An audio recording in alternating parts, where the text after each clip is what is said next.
Hello everyone. Welcome back to our daily episode. Welcome to Bilingual Breakthrough. I am Oporto Chariz, your host and your guide to this fascinating world of language education. So, sit back and relax and get ready to have your eyes opened to this transformative potential of bilingual education. For today's video, we are going to talk the type of bilingual education. There are two forms of bilingual education, namely the weak form of bilingual education and the strong form of bilingual education. Each forms of bilingual education has different types. And to know more, let's go first to the weak form of bilingual education. First, we have submersion or structured immersion. In submersion or structured immersion programs, students who speak Philippine language are placed in classroom where the sole language of instruction is English. Little to no support is provided to help the students. For example, a public school, since we are living here in the Philippines, our video will be focusing on the bilingual education in the Philippines. For example, here, a public school in Metro Manila where Filipino speaking students were expected to learn all subjects in English with no additional language assistance. Next, we have submission with withdrawal classes. These programs put students who speak a Philippine language in English classroom only, but they are not occasionally pulled out for supplementary native language instructions. For example, a school in Iloilo City where Visayan speaking students attend regular classes in English, but are taken out for a few hours per week to receive Hiligaynon language lessons. Since they are Iloilo City, they have they can also receive a few hours to the Hiligaynon lesson languages. I mean, they will also receive a Hiligaynon language lessons. Next, the third types of weeks of the form of bilingual education is the segregationist. Segregationist programs completely separate students based on their language backgrounds, with Filipino speaking students and English speaking students learning in completely different classrooms and schools. For example, a school system in Davao Little Sur that has designed Filipino streams and English streams, where the languages of instructions are completely distinct.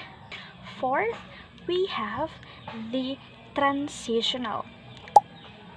Transitional program starts by using the student's native Philippine language for instruction, but gradually shifts toward using English as the primary language over time. For example, let us say public school in Pampanga that begins lesson in Kapampangan, since their native language is Kapampangan, but slowly increases the use of English throughout the early grades. Next type of weak forms of bilingual education is we have separatist. Separatist programs completely segregate students based on their language background, with no interaction or shared instruction between the different language groups. For example, let's just say a school system in a Ligan city that has separate campuses for Filipino medium and English medium instruction, with no opportunities for the students to learn together.